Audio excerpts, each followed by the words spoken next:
Good afternoon and welcome to another edition of XFeed. My name is The Schiller, going over different Web3 headlines, some things that aren't Web3 related, but still kind of interesting, and hope you'll stick around with me as we do so. Story right off the rip here for anybody that is a card collector, maybe a Brock Purdy fan. There was I guess, card show that this collector went and bought a Brock Purdy card for $7,500.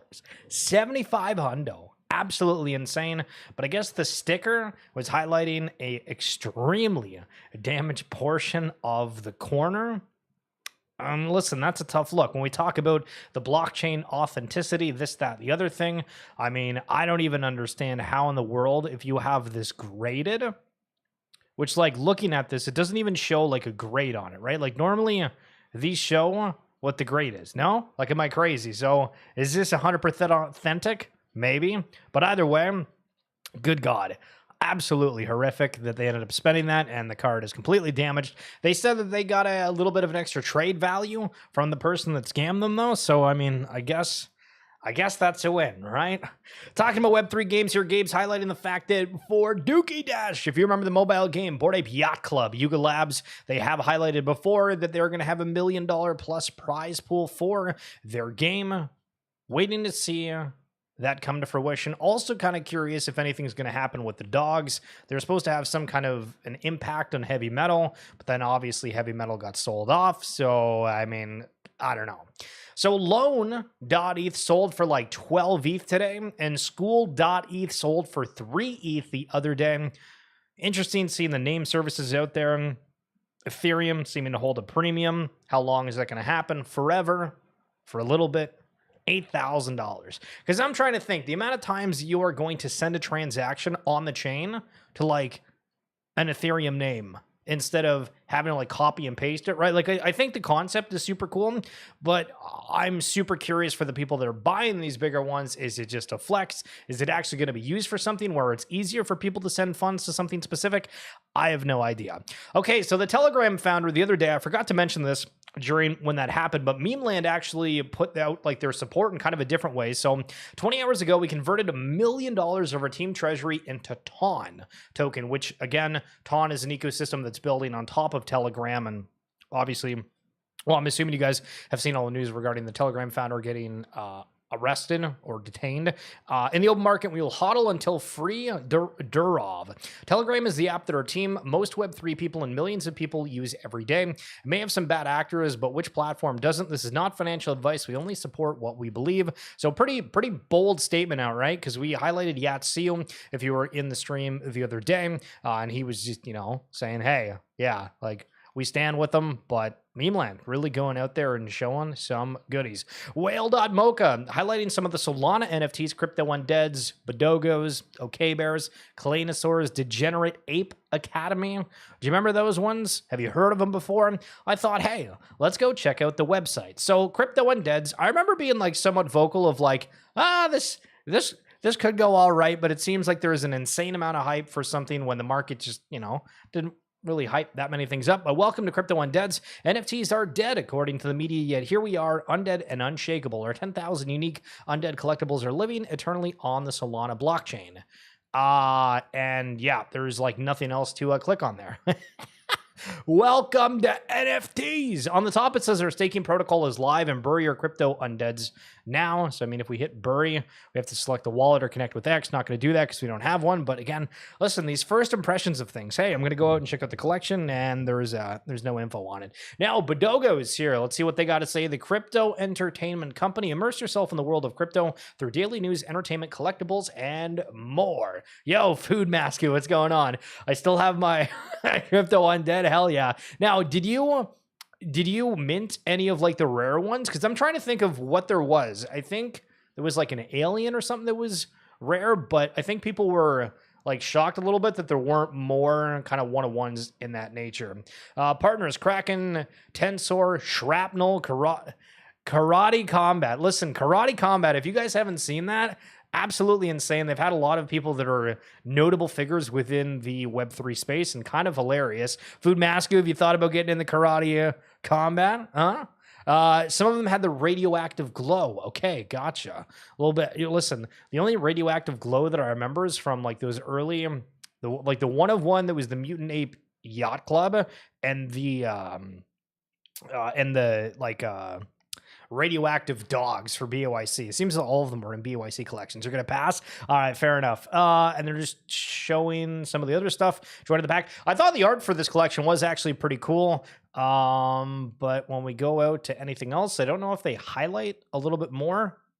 Light pictures default, bada bada ba. Again, like these are kind of like the things where there's cool pieces, except like if you're not within the space, you kind of like get the whole like, I don't know, do we call it culture? What exactly do we say? Like, I'm surprised that there's not more easily accessible info. This one is Okay Bears. I know they've done some different builds within Fortnite, Roblox, etc. We're all going to be okay. Spread hope through art and code. They have some apparel showing off the collectibles. They have some media in there and highlighting some of their gaming in here, which again is built within their different worlds, I guess. Okay Bears has shown the Web3 can be a powerful tool of mobilization and empowerment, creating a global community that exudes positivity and support.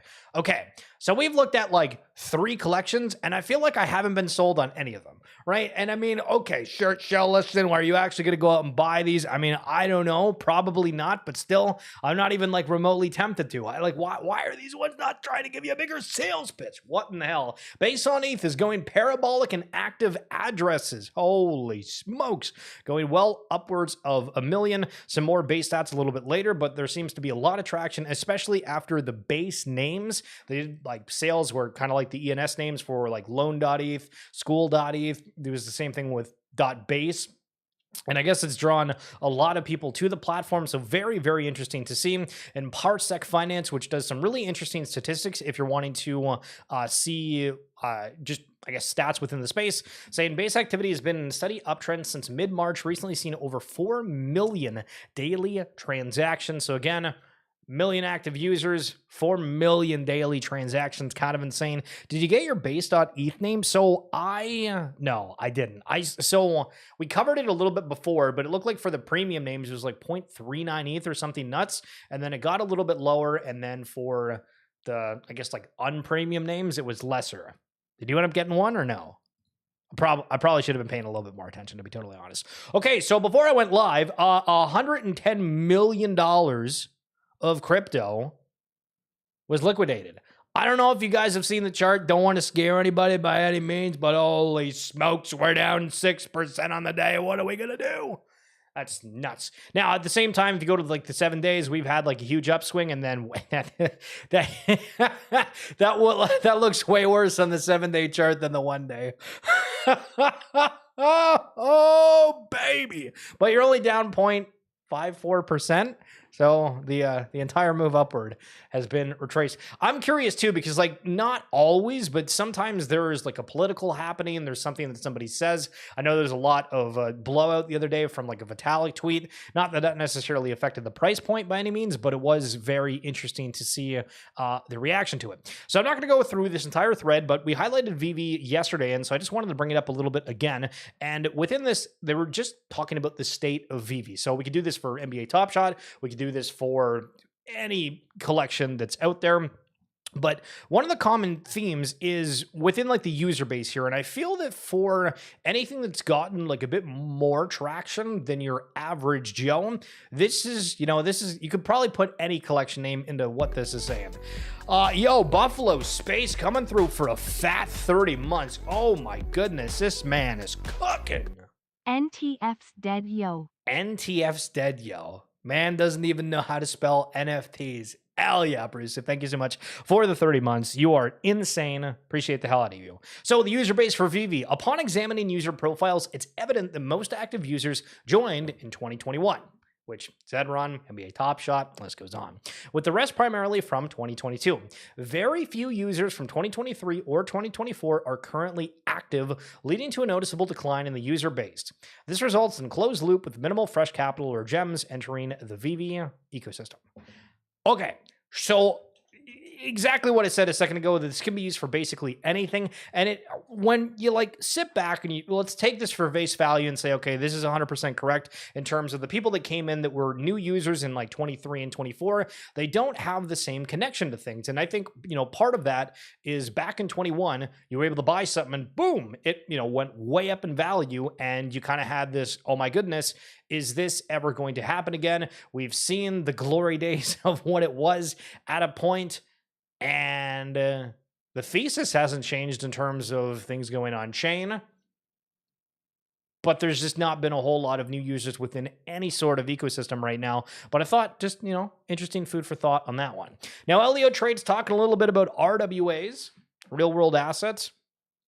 Everyone's saying RWAs. I have my doubts. Is there any RWA platforms with amazing charts?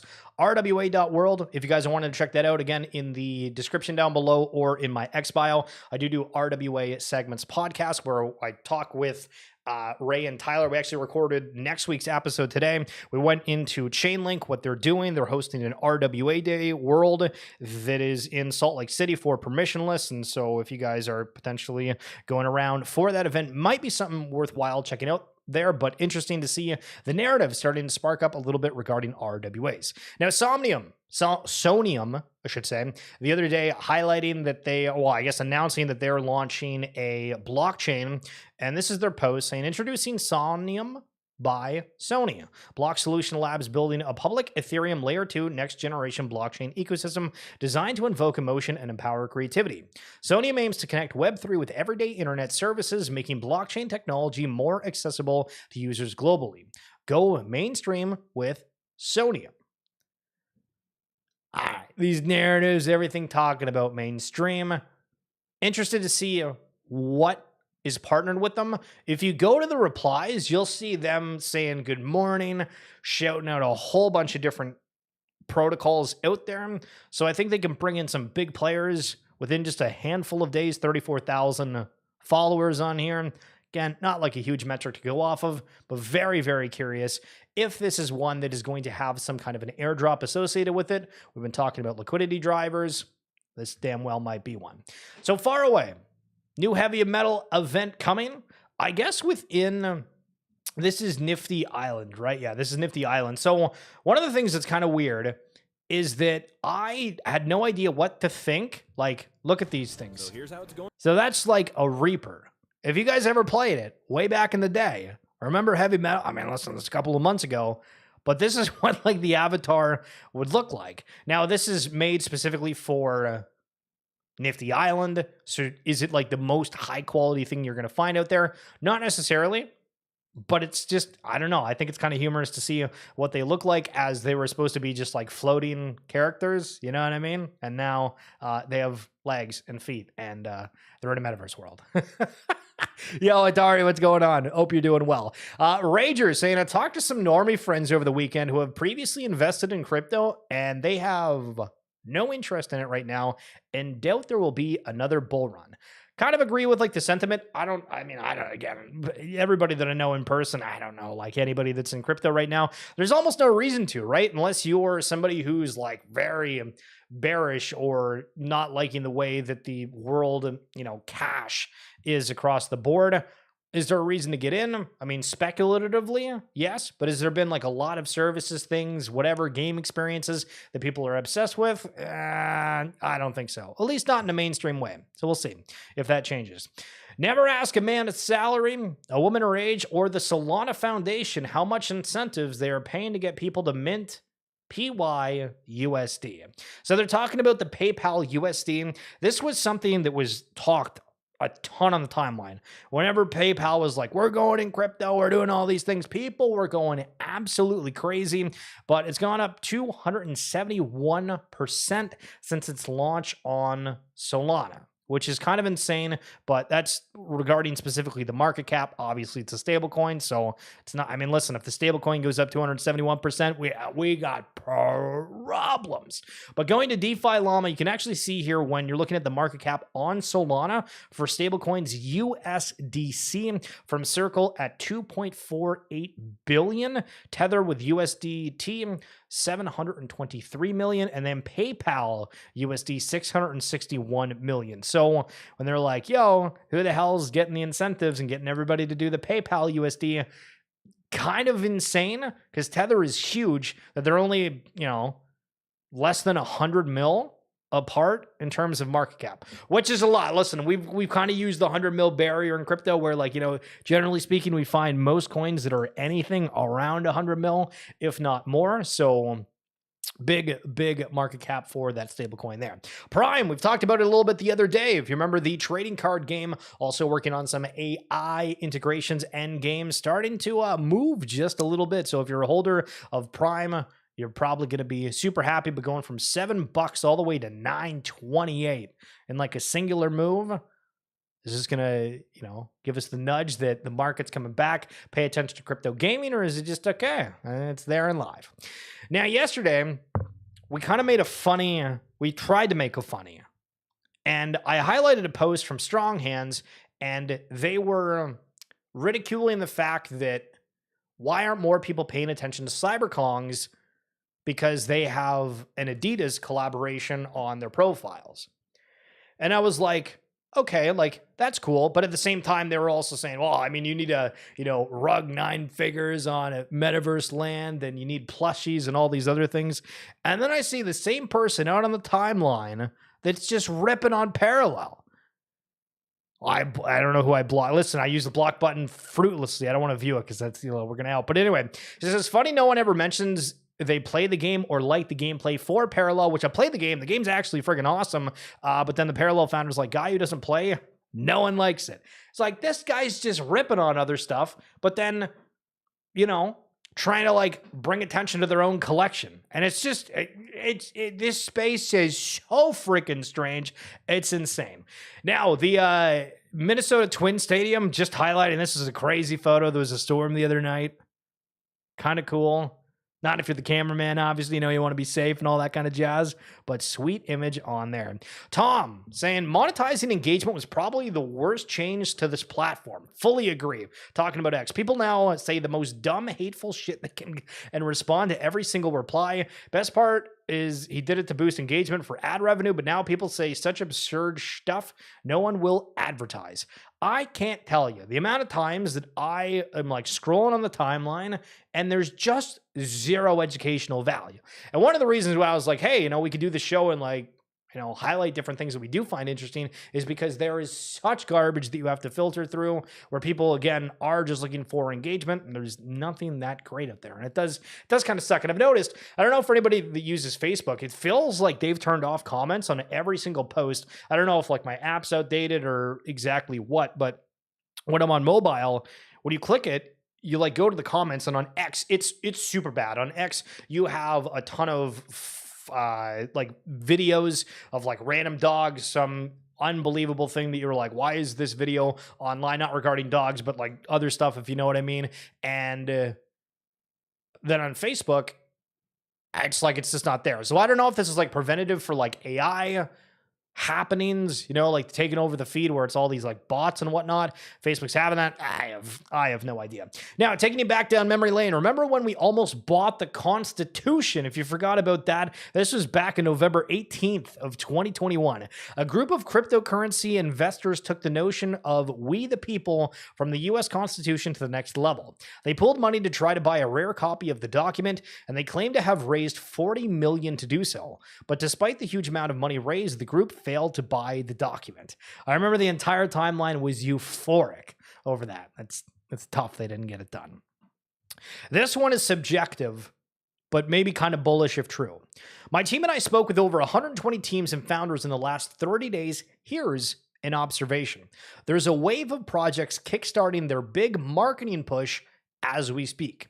And I've been kind of vocal of like, hey, are people stalling because the market? Are they stalling because the tech's not ready? What's going on? We've had all this insanely, I wouldn't say like hyperbolic statements, but like, hey, all this stuff's coming. This is going to be amazing. And then it's like, okay. When a month passes, okay, is anything going to happen? Okay, when's it going to happen? When's it going to happen? So very interesting that that's starting to happen.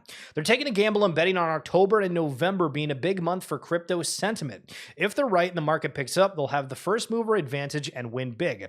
If they're wrong, they'll be left with difficult decisions to make. However, here's the other side of the story. Only 5% of projects represent the above. 95% are still sitting on the sidelines waiting for a few successful validations that the market is improving before they move forward with their launch. And I thought that was super interesting. And Jesus Martinez, who again is pretty big within the crypto gaming space, said, I think from what I've seen on my calls, November is the key marketing month. October is going to be a bit scarce still. Looking good to risk it for the biscuit on an election month. Love the term risk it for a biscuit. Very interesting, though, that this is kind of saying, okay, so October, November, does that mean that we are going to get nothing in September, or are certain collections going to try to like lead the pack and showcase that? Now, we mentioned CyberKongz a moment ago, regarding the guy that was like, yo, we have profile pictures that have Adidas logos on it. Why aren't people more paying attention? But saying that it's for the Ronin gamers. Very curious. Again, for Ethereum gamers, is there a definitive profile that they use? For Solana gamers, is there a definitive profile? For any game, is there a definitive profile? Irritated.eth. This one's super cool. That's talking about the industry for developers. How many people are actually building within the space? Today, I learned that the entire crypto industry is being built by just 7,661 full-time developers. For context, there are 4.4 million software engineers in the US alone.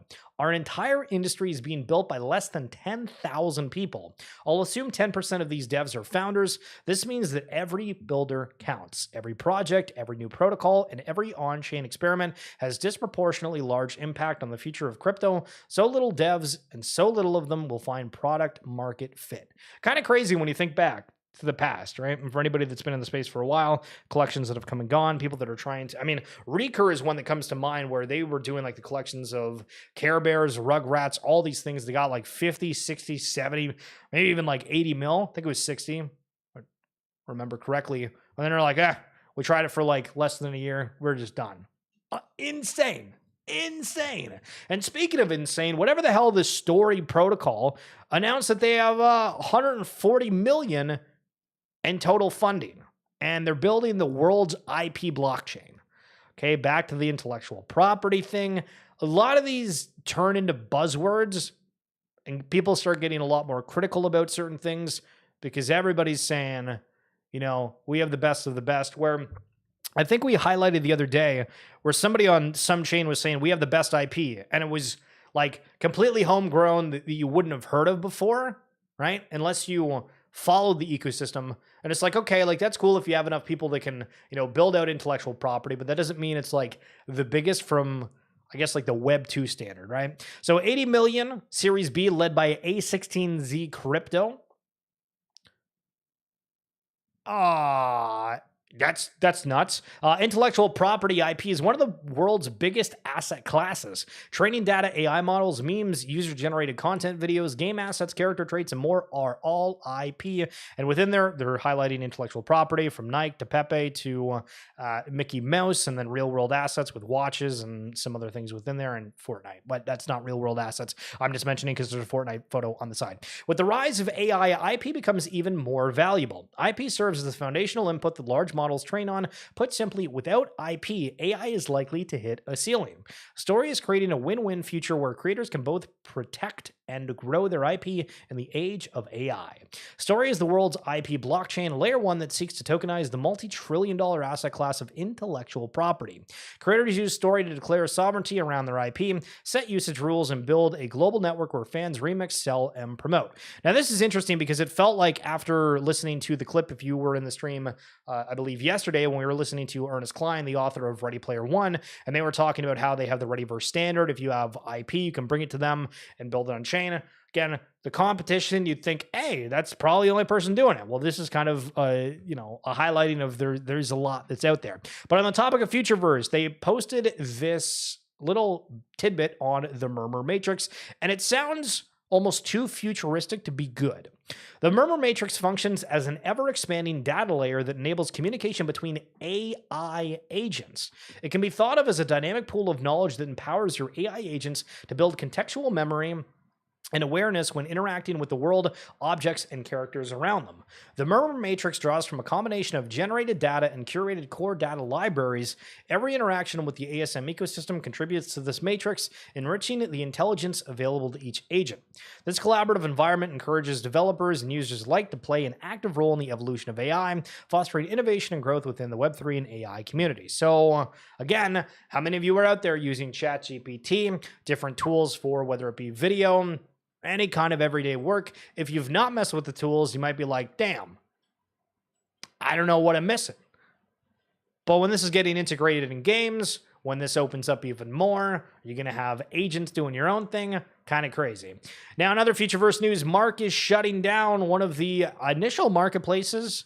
Kind of surprising about it because they made this post like 3 months ago where they're like, hey guys, we're going to like improve comms and all this other stuff. They made 2 tweets in 3 months since saying that.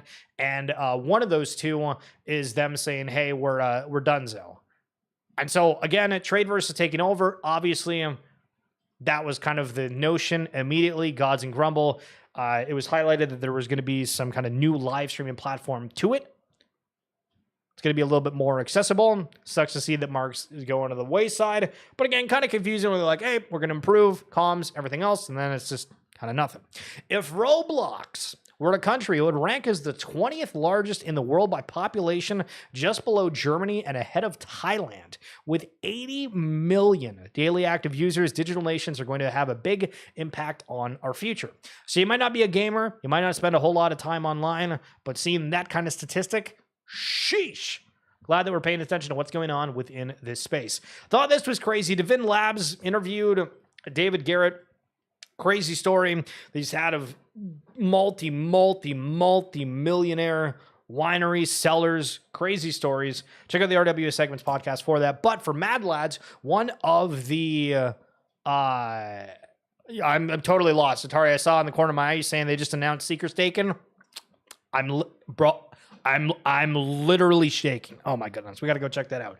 But for Mad Lads, this is one of the collections on Solana that has had a ton of airdrops that have been absolutely insane in terms of value. And seeing this is kind of interesting for anybody that doesn't know what like Divin Labs is. They are tokenizing wine, spirits, the whole shebang that way. And so this is kind of interesting because Mad Lads is like your traditional NFT, I guess. And then Divin Labs is working on RWA tokenization, and seeing that there was a big airdrop from kind of 2 different worlds. Very interesting. Maybe we're going to see a lot more of an uptick for RWA attention. Okay, crazy thing here from FaZe Banks. If you don't know who he is, well, he was the guy who originally created FaZe Clan, which is a huge esport organization. There might be a little bit of swearing in this. I don't 100% remember from earlier, but he's talking about how all of this stuff is going to change with crypto gaming. He's been in the space for a while because apparently the comments on this are all entirely saying, oh, it's a scam, yada, yada, yada, yada. And again, there's still a huge stigma with it, but interesting to see somebody of notoriety that has the attention of a lot of individuals talking so positively about crypto gaming in the future. Like crypto gaming, bro, like that shit's the future. Like think of a world where GTA servers have millions of people on it, on the main server. They all pay, you know, a fucking subscription fee to be in this world. Half that money goes into a liquidity pool for a token, a GTA in-game currency that you can start businesses with and buy clothes with and do all that shit.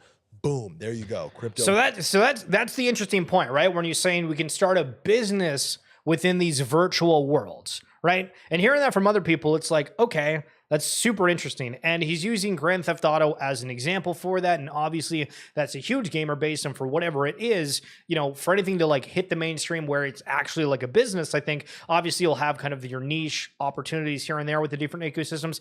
But the things that are getting out there that are really big, it's, I don't know, makes me feel excited, to be totally honest. Pac-Man from Blur and Blast saying prediction, wallet extensions won't be a thing by end of year 2026. So he's saying 2 years right now, we're not going to have any drop down on our web browser. Absolutely insane. But he's saying he's going all in on mobile with Blast. That is spicy. Seeing a little bit of collaboration.